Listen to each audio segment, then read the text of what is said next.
Now, Mr. Davidson, I turn it over to you for your opening arguments. Ladies and gentlemen, you're being asked to decide whether the defendant, whom we know killed the victim, ought to be held responsible for his crime. Danny would have you excuse his guilt by finding that he was a zombie when he killed Victor. And we know that he was eventually treated for infection with the zombie virus, and he was infected at the time of the killing. But as you'll see, there's more going on here than just that. As His Honor has told you, your job is to decide just one thing: should he be found not guilty by reason of insanity? So the question is, was he able to understand the nature and quality, or the wrongfulness, at the very time of the killing?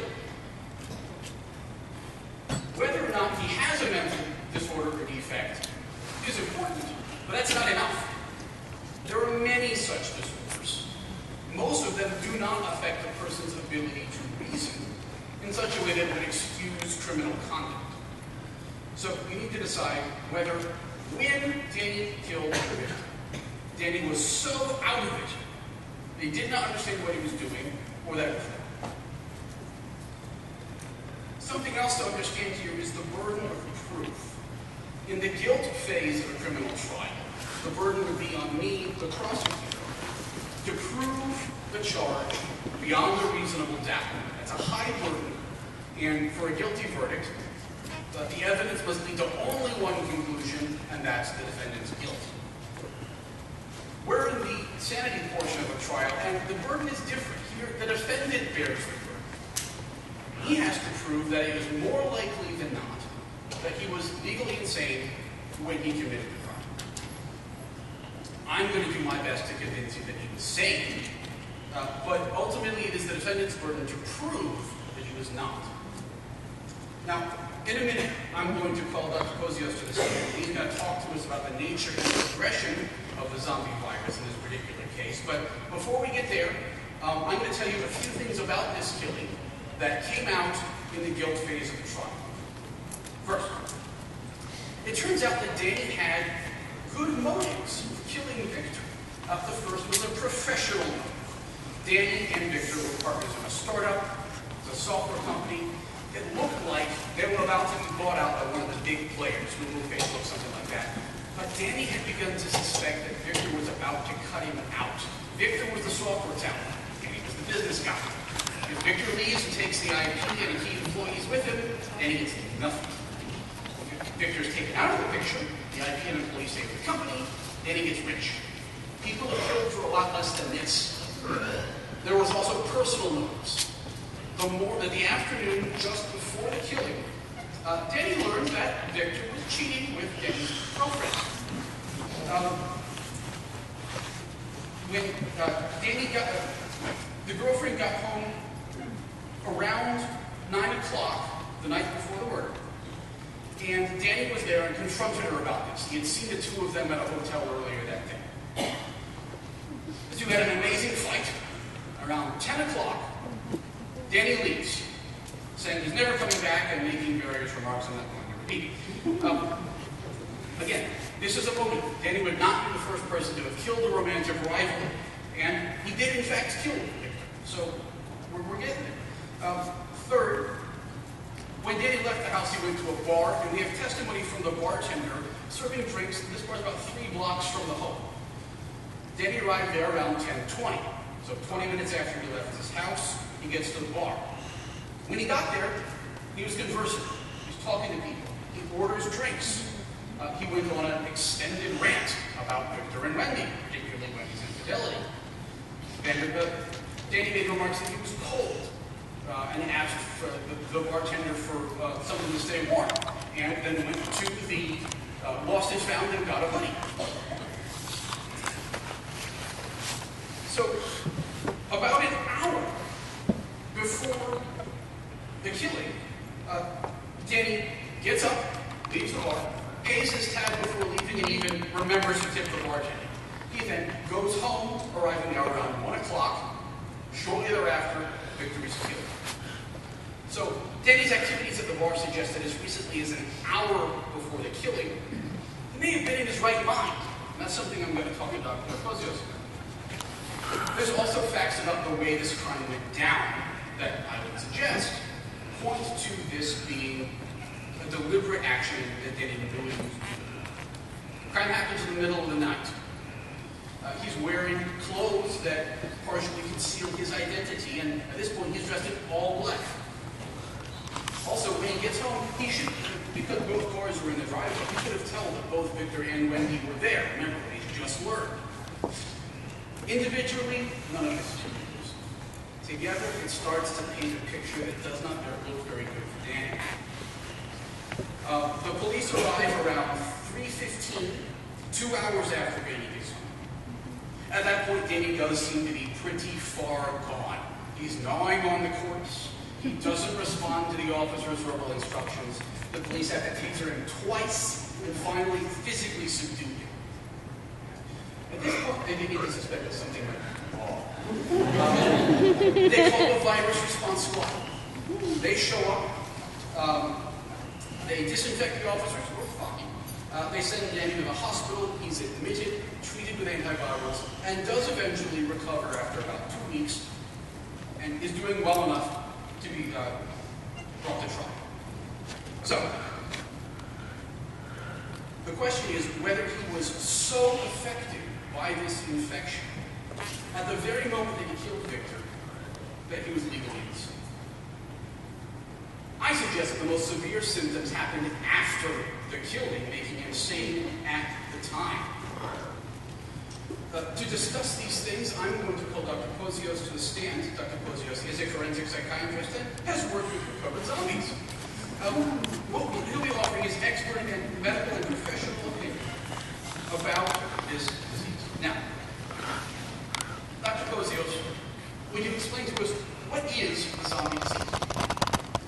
What's referred to as the zombie disease is actually a viral infection that eventually causes end-organ failure and ultimately leads to irreversible death. How is this disease transmitted? It's transmitted through bodily fluids. Bites, scratches, things of that nature. That's correct. How long does it take between first exposure to the disease, the initial infection, and the presentation of the first symptoms? About 2 to 3 days. And what kind of symptoms does it wind up producing? Well, there's 2 stages to the illness. There is an early stage and a later stage. The early stage, people can experience fever, chills, headache, and even mild confusion. The later stage, they can have clammy skin, low heart rate, severe confusion, clouded consciousness, and behavioral disturbances. And what sort of behavioral disturbances? Well, what I mean by that is that they can experience agitation, aggression, disorganization, and even cannibalism. Disturbed indeed. So it takes about 2 to 3 days from initial exposure to the first symptoms. Yes. How long does it take to go from the first symptoms to these later stages with the behavioral disturbance? Research and my experience shows that it takes usually 2 to 8 hours. Thank you. Can I ask you to define zombie for us? Yes. So the term zombie, it's a colloquial term for the late stage of the disease. Again, 2 stages of the disease. The later stage is the more severe stage. And by this point, most people are terminal without medical intervention, without receiving antiviral treatment. And death can occur rapidly at this stage. So when in this series of events, from the first presentation of symptoms to death, when does a patient lose their ability to understand the nature, quality, or wrongfulness of his actions? In the end stages. Are zombies, people in the end stages of the disease, capable of deliberate action? No, and that's because the disease affects the cortical regions of the brain. And at best, they're capable of instinctual action, but not volitional action or deliberate action. So are they capable of conversation? No. What is it? I'm sorry, may I expound upon that? Please do. They can engage in meaningful communication, but they can kind of make guttural sounds, groaning, gasps, that sort of thing, but those aren't volitional attempts to communicate. You wouldn't say that they have language skills. No. What is the treatment for the virus? Well, the only known treatment is with antiviral medication. This may allow full recovery in some individuals if the infection is caught early enough. However, if untreated, the mortality rate of this disease is 95% of those infected. In terms of the likelihood of recovery, does it matter when they first begin to be treated? Yes. Again, treatment should occur as early as possible. And the longer someone goes for treatment, the more likely they are to die. That's correct. So, from the medical evidence that we have, the emergency room estimates that Denny was infected something like 3 days prior to his admission, around 4 o'clock the morning of the murder. Given that information, how far would you say Denny's disease had progressed when he was admitted? I would say that that would occur in the late stages of the disease. In your opinion, when Denny killed Victor, had he entered the late stages of the disease? Yes. Really? Sorry. How about this? When Denny An unanticipated question from the prosecutor. When he killed Victor, was he capable of knowing and understanding the nature and quality of his actions? It's my opinion with reasonable medical certainty that the defendant was capable of knowing the nature and quality of his actions. And I base that opinion on the fact that his thoughts were coherent around the time of the act. At 10 o'clock, he walked to the bar from his home. He had a meaningful conversation with the bartender. He asked for a hoodie because he was cold. He paid his bill, and then he walked home. In your opinion, when Denny killed Victor, was he capable of distinguishing right from wrong? It's my opinion with reasonable medical certainty that the defendant was capable of distinguishing right from wrong. And the following evidence supports my opinion. He made efforts to avoid detection. These include committing the crime while under the cover of darkness, wearing all black to conceal his identity, wearing a hoodie to conceal his face. Doctor, is finding one's way home consistent with a stage of zombie infection that would render someone incapable of understanding the nature and quality or wrongfulness of his action? Objection. Prosecution is leading witness. This is a legitimate question about because it was a medical opinion. He can answer the question yes or no. Overruled. Would you like me to repeat the question? Yes, please. Did Danny's finding his way home, is that consistent with a stage of the disease that would render Danny incapable of knowing or understanding the nature and quality or wrongfulness of his actions? No. I have no further question.